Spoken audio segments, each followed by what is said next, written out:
अस्सलाम वालेकुम नाज़रीन, मैं हूं लुकमान अली और आप देख रहे हैं मेरा यूट्यूब चैनल। आज वही हुआ जिस खदशे का इजहार किया जा रहा था। ऑस्ट्रेलिया ने पाकिस्तान को T20 सीरीज़ में शिकस्त दे दी है, पाकिस्तान से T20 सीरीज़ जीत ली है। हुआ यह है कि नाज़रीन, पाकिस्तान ने जो गलतियां की थी, टेस्ट टीम को आप जब T20 की टीम बनाकर पेश करेंगे और उन प्लेयर्स को जो कि टेस्ट क्रिकेट खेलने के लिए जाने जाते हैं उनको आप T20 क्रिकेट खिलाएंगे तो आपके नतायज यही होंगे। मैं आपके सामने पूरी डिटेल रखता हूं।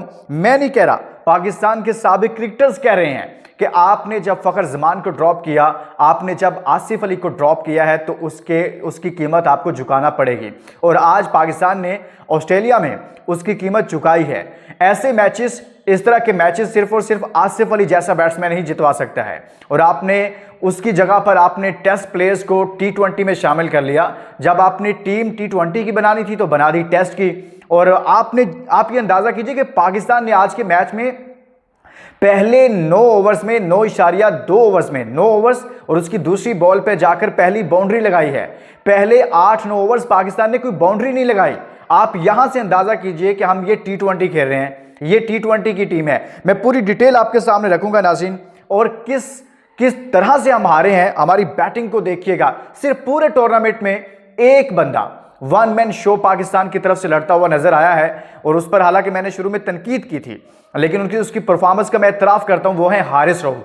हारिस रऊफ के अलावा पूरे टूर में, पूरे ऑस्ट्रेलिया टूर में कोई एक भी आपको और ऐसा बैट्समैन या बॉलर नजर नहीं आया जो पूरी तरह से आपको लड़ते हुए नजर आया हो, सिर्फ और सिर्फ हारिस रऊफ। और ये जो मैच था ऑस्ट्रेलिया के खिलाफ, ये भी हारिस रऊफ की वजह से उसमें जान नजर आई है।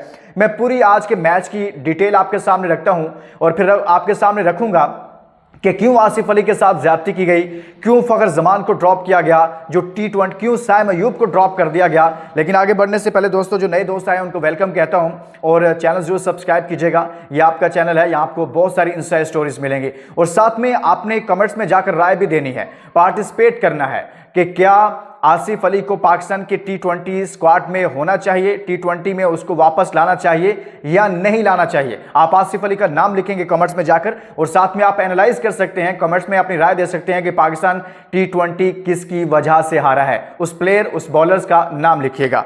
अब देखिए नाज़रीन, पहले शुरू में ऑस्ट्रेलिया ने आती इतना फेंटा लगाया। आप देखें कि उन्होंने पहले 3 ओवर्स में 50 प्लस रन कर दिए। आई थिंक 3 ओवर्स 2 बॉल पे उनके 53 रन थे ऑस्ट्रेलिया जब बैटिंग कर रहा था। पाकिस्तान के पहले 9 ओवर्स में 8-9 ओवर्स में कोई बाउंड्री ही नहीं है।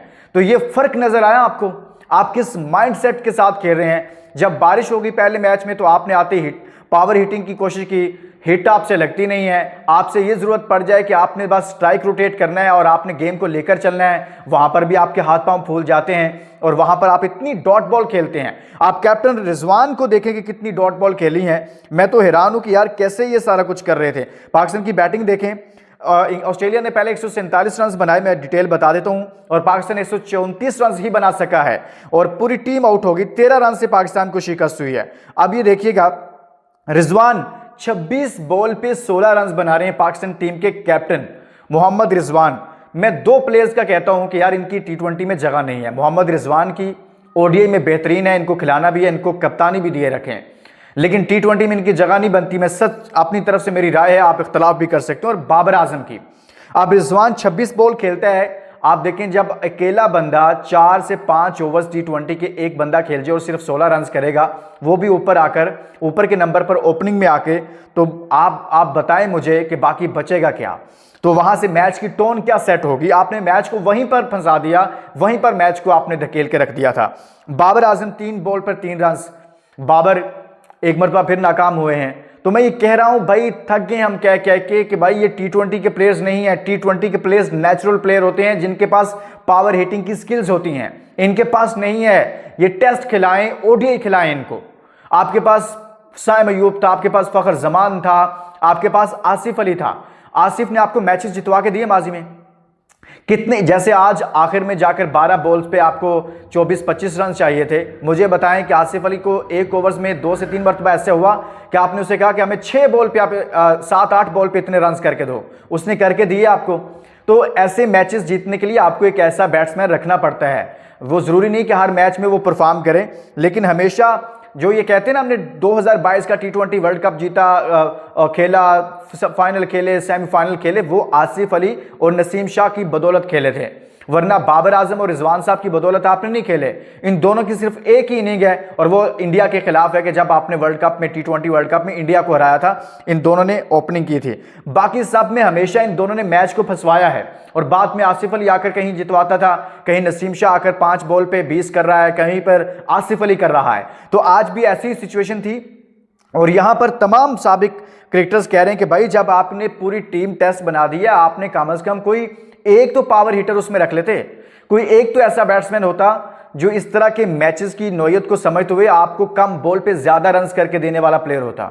यहां तो ज्यादा बॉल पे कम रन्स करने वाले हैं। कैप्टन जब 26 बॉल खेलेगा तो अंदाजा कीजिए क्या 26 बॉल पे T20 में सिर्फ एक चौका मारा, कमाल है भाई। बाबर आजम आउट, साहबजादा फरहान फ्लॉप हुए हैं, 5 रन किए उन्होंने। उस्मान खान ने अच्छा खेल रहे थे, 38 बॉल पे 52 रन किए थे। अच्छी पार्टनरशिप बन गई इरफान न्याजी के दरमियान और इनकी। सलमान अली आगा को देखें 0 पर आउट हो गए वाइस कैप्टन।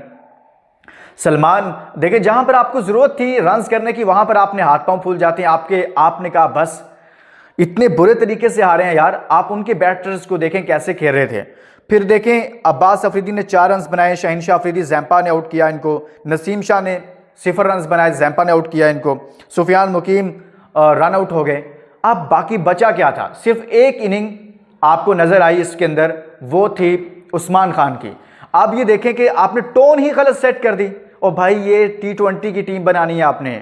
आकिब जावेद साहब आपने बहुत अच्छे फैसले किए हैं, मैं हमेशा आपके फैसलों को सराहता हूं, बट यार आपको T20 की टीम के लिए मेरे ख्याल में, मुझे जहां तक लगता है ना, आकिब जावेद ने बाबर आजम को और बाकी कुछ लड़कों को खिलाकर ना उन्हें बताया कि भाई सबको पता चल जाए कल को कोई ये ना कहे कि बाबर साहब को आपने T20 से क्यों ड्रॉप कर दिया है। तो लिहाजा अब आगे आ रही है जिम्बाब्वे सीरीज, तो उसमें मुझे लग रहा है कि आसिफ अली और फ़खर जमान तो नहीं होंगे, लेकिन उसके स्क्वाड की अनाउंसमेंट हो चुकी है। लेकिन मैं ये समझता हूं कि आसिफ अली को टीम में वापस लाना चाहिए और यहां पर जो पावर हिटिंग करने वाले नेचुरल आपके पास प्लेयर्स हैं उनको लाना चाहिए। एक बॉलर हारिस की तारीफ करेंगे हम, मोहम्मद हारिस रऊफ ने जिस तरह से आज भी बॉलिंग की है, 4 विकेटें हासिल की हैं। अब्बास अफरीदी ने ज़बरदस्त बॉलिंग की है। अब्बास एक बड़ा ज़बरदस्त बॉलर उभर कर पाकिस्तान की तरफ से सामने आ रहा है। देखें हारिस रऊफ ने 53 रन पर, उनके कोई प्लेयर आउट नहीं था, 8 पहले 3 ओवर्स में 53 रन बन गए। फिर हारिस रऊफ आते हैं और आपको विकेटें दिलाते हैं। हारिस ने 4 ओवर्स में 22 रन दिए, 4 विकेटें ली हैं और आपको पता है ओडीआई सीरीज में भी उसी ने जितवाया था पाकिस्तान को। फिर अब्बास अफरीदी ने 4 ओवर्स में 17 रन दिए, 3 विकेटें हासिल की हैं। 7 विकेटें इन दोनों बॉलर्स ने हासिल किया। क्या कमाल की बॉलिंग की है। सुफियान मुकीम जिन्हें पहली मरतबा मौका दिया गया था, 4 ओवर्स में 21 रन और 2 विकेटें। सुफियान भी ठीक रहे हैं, लेकिन जो फेंटा शाहीन शाह अफरीदी को लगाया और नसीम शाह को लगाया ना शुरू में, ओहो तोबा तोबा, शुरू में ही मैच की टोन उन्होंने ऐसी सेट कर दी कि खौफनाक। तो लिहाजा हारिस रऊफ के लिए क्लैपिंग, वेल डन हारिस, आपने मुझे भी गलत साबित किया, लेकिन आप रन्स देते थे, लेकिन आपने उस चीज़ को कंट्रोल किया ऑस्ट्रेलिया में स्पेशली, तो बहुत ज़बरदस्त है। लेकिन पाकिस्तान सीरीज़ हार गया, अब अगला एक मैच है, तुम जीतो या हारो उससे कोई फ़र्क नहीं पड़ने वाला। लेकिन पाकिस्तान ये मैच आज का जीत सकता था। कुछ मैचेस ऐसे होते हैं जो जीत सकते हैं, लेकिन जीतना तभी था जब आसिफ अली जैसा बैट्समैन नीचे खड़ा होता। तो दोस्तों इसके साथ इजाज़त दीजिए, इस वीडियो को शेयर ज़रूर कीजिएगा और अपना बहुत सारा ख्याल रखें। अल्लाह हाफ़िज़।